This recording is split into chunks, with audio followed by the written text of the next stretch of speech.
নমস্কার বন্ধুরা, রান্নায় বাঙালিয়ানায় আপনাদের স্বাগত। আমি প্রিয়াঙ্কা একটি নতুন রেসিপি নিয়ে আপনাদের কাছে হাজির হয়েছি। প্রথমে এখানে দেখতে পাচ্ছেন আমি 3 পিস মাছ নিয়েছি, গাদার পিস নিয়েছি, রিং রিং টাইপের পিসটা করে নিয়েছিলাম।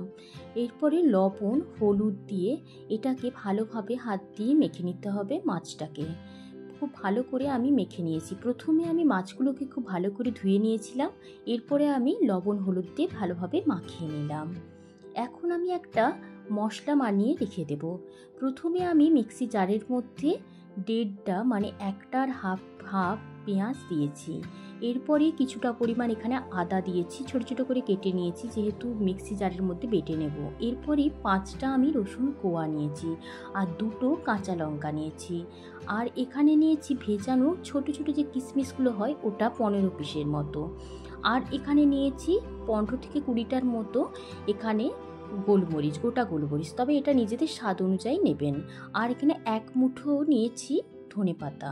এরপরে মিহি পেস্ট করে নেব মিক্সি জারের মধ্যে। দেখতে পাচ্ছেন মিহি পেস্ট আমার হয়ে গেছে। এখন আমি কড়াইয়ের মধ্যে দিয়ে দিচ্ছি সর্ষের তেল। 3 টেবিল চামচের মতো সর্ষের তেল দিয়ে দিলাম। এরপরে এক এক করে মাছগুলোকে আমি দিয়ে দিচ্ছি, তবে মাছগুলো খুব বেশি এখানে ভাজবো না, মাছগুলো অল্পই ভাজবো। একটা সাইড হয়ে গেলে আরও একটা সাইড আমি উল্টে নিলাম। মাছগুলো খুব বেশি কড়া করে ভাজার প্রয়োজন নেই। এখন আমার মাছগুলো ভাজা হয়ে গেছে, এক এক করে আমি মাছগুলোকে তুলে নিচ্ছি। তবে রেসিপিটা একটু নতুন পদ্ধতিতে দেখিয়েছি বন্ধুরা, দেখলেই বুঝতে পারবেন, স্বাদ কিন্তু অসাধারণ হয়।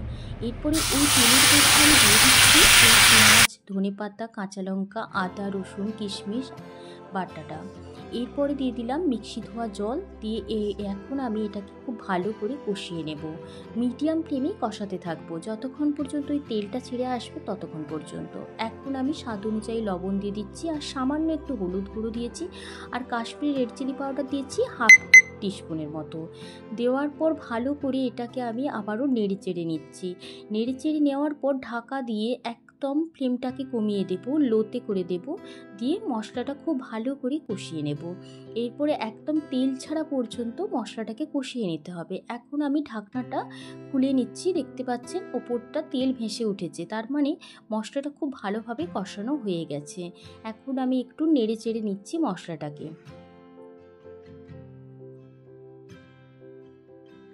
এরপরে আমি এখানে দিয়ে দেব একটু সামান্য পরিমাণে চিনি দিয়ে দেবো। এটা একটু স্বাদটা ব্যালেন্স করার জন্য দিয়েছি। চিনি দেওয়ার পর আবারও ভালো করে নেড়ে চেড়ে নিচ্ছি। এখন আমি এক সাইডে গরম জল করতে দিয়েছিলাম, এখন এই যে তেলটা ছেড়ে দিয়েছি মশলা থেকে, এখন আমি গরম জল কিছুটা পরিমাণ দিয়ে দিচ্ছি, কারণ ঝোলটা খুব বেশি ঝোলঝোলও হবে না, এটা একটু কারি কারি টাইপের হবে। এরপরে লবণ দিয়ে দিলাম স্বাদ অনুযায়ী, যেহেতু জল দিয়েছিলাম সেই জন্য। এখন এটা মানে ঝোলটা পুরোপুরি ফুটে গেছে। এখন এক এক করে আমি মাছগুলো দিয়ে দিচ্ছি।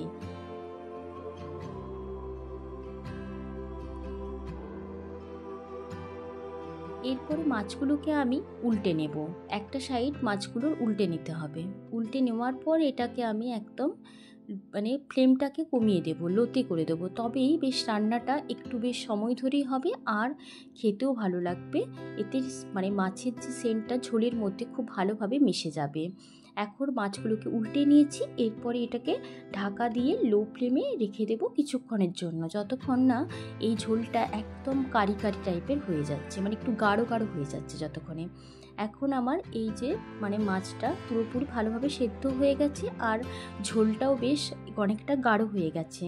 এখন কিন্তু মাছের রেসিপিটা রেডি হয়ে গেছে। এরপরে এর ওপর থেকে 2টো মানে উপকরণ দিয়ে দিতে হবে। গোটা গোলমরিচকে একটু বেশ ভালোভাবে মানে আধ ভাঙার একটু বেশি করে ভেঙে নিয়েছি, দিয়ে তারপরে 2 টেবিল চামচের মতো, এটাও স্বাদ অনুযায়ী যে যেরকম ঝাল পছন্দ করেন সেরকমই দিয়ে দেবেন। আর এখানে 1 টেবিল চামচ পাতিলেবুর রস, গ্যাসের ফ্লেমটা বন্ধ করে দিয়ে দেওয়ার পর ঢাকা দিয়ে এটা 5 মিনিট রেখে দিতে হবে। 5 মিনিট পর আমি ফিরে আসছি। এখন 5 মিনিট হয়ে গেছে লেবু রসটা দেওয়ার পর আর গোলমরিচ গুঁড়োটা। এরপরে দেখতে পাচ্ছেন পুরোপুরি রেডি হয়ে গেছে।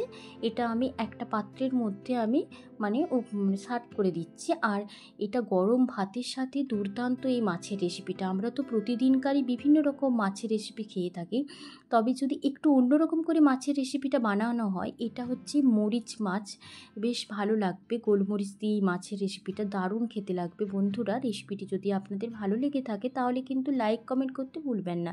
চ্যানেলটিকে সাবস্ক্রাইব করে দেওয়ার অনুরোধ রইল। ধন্যবাদ বন্ধুরা, ভালো থাকবেন।